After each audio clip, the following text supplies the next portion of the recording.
పవన్ కళ్యాణ్ గారు కానీ చంద్రబాబు నాయుడు గారు కానీ ప్రజా సమస్యల మీద ఆలోచించకుండా జగన్మోహన్ రెడ్డి ఎన్ని ఎగ్ పఫ్ఫులు తింటున్నాడు, బాత్రూమ్కి వెళ్తే ఎర్రగా పోతున్నాడా,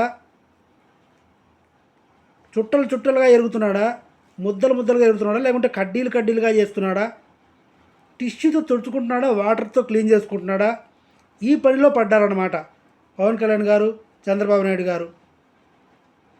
ప్రజా సమస్యలు ఎన్ని ఉన్నాయి? వినుకొండలో ఒకడు మటన్ కొట్టినట్టు కొట్టాడు, మటన్ కత్తి తీసుకొని. చనిపోయిన తర్వాత శవాన్ని చూసి మీసమే చేయేసి చెప్పాడు, టీడీపీ కింగురా నేను అని.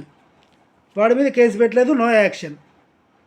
ఇదే జగన్ గవర్నమెంట్లో జరిగి ఉంటే కుక్కలాగా అరిచేవారు.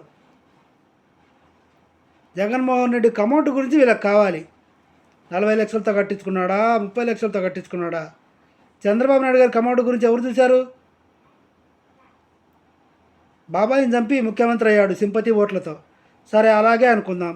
మరి మామని చంపింది ఎవరు? మామని చంపింది ఎవరు? లబ్బే. రోడ్డు మీద చెప్పులతో కొట్టించింది ఎవరు రా? నీ కమి కుత్తే.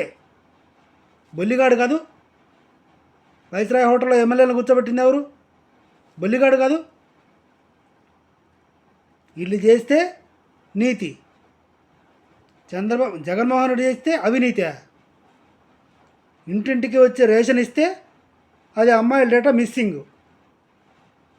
ఇంటికి వచ్చి caste certificate, birth certificate, income certificate ఇవన్నీ ఇస్తుంటే డేటా లీకేజ్.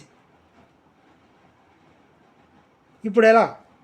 ఇప్పుడు క్యాస్ట్ సర్టిఫికేట్ కావాలంటే మున్సిపల్ ఆఫీస్ చుట్టూ కుక్క తిరిగి తిరగాలి. 5,000 అయిపోతాయి. ఫ్రీగా వచ్చి ఇంటికి వచ్చి ఇచ్చారు వాలంటీర్లు. మా ఫ్రెండ్ వాళ్ళ వైఫే, మా అమ్మాయి కూడా బర్త్ సర్టిఫికేట్ ఇచ్చింది.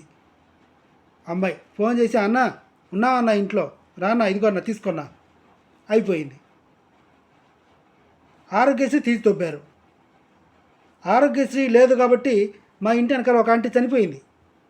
13 లక్షలు ఖర్చు అయ్యేది. ఆరోగ్యశ్రీ ఉంటే బతికిచ్చేవాళ్ళు డాక్టర్లు. ఆరోగ్యశ్రీ ఇప్పుడు చెల్లదమ్మా అని చెప్పేశారు డాక్టర్లు. పోనీ డబ్బులు ఖర్చు పెట్టుకుంటామని వీళ్ళు అన్నారు. ఎంత కావాలి? 2 లక్షల 3 లక్షల ఎంతైనా ఖర్చు పెట్టుకుంటామన్నారు. 13 లక్షలమ్మా అన్నారు. ఇంటికి వచ్చిన వారానికి ముసలి చచ్చిపోయింది. ఈ పాపం పవన్ కళ్యాణ్కి చంద్రబాబుకి. పనికి మళ్ళీ హామీలన్నీ ఇచ్చారు, డబ్బులు లేవు అంటున్నారు. ట్రెజరీలో డబ్బులు లేవని సంగతి ముందు తెలీదా? అంటే దీనికి అర్థం ఏంటి? హామీల పేరుతో ప్రజలను మోసం చేశారు అనే కదా దానికి అర్థం. ఉప ముఖ్యమంత్రి పదవి కోసం పవన్ కళ్యాణ్ ముందే ఎక్స్పెక్ట్ చేశాడు. అసలు పవన్ కళ్యాణ్కి ఉప ముఖ్యమంత్రి పదవి ఇవ్వకపోతే చిరంజీవి ఒప్పుకోడు. చిరంజీవి పెద్ద నల్లికుట్లోడు. పక్కా అన్నీ ముందే ప్లాన్ చేసుకొని ఎలక్షన్ ఆఫీసర్స్ని అందరినీ, అధికారులందరినీ గుప్పెట్లో పెట్టుకొని పచ్చి మోసం చేశారు. ప్రజల్ని కూడా అబద్ధపు హామీలతో పేర్లు చెప్పి పచ్చి మోసం చేశారు.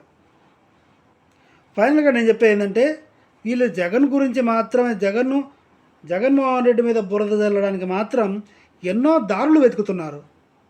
చిన్న పిల్లల మీద అఘాయిత్యం జరుగుతుంటే యాక్షన్ తీసుకోవడానికి చేత కాని కొజ్జాలు వీళ్ళు.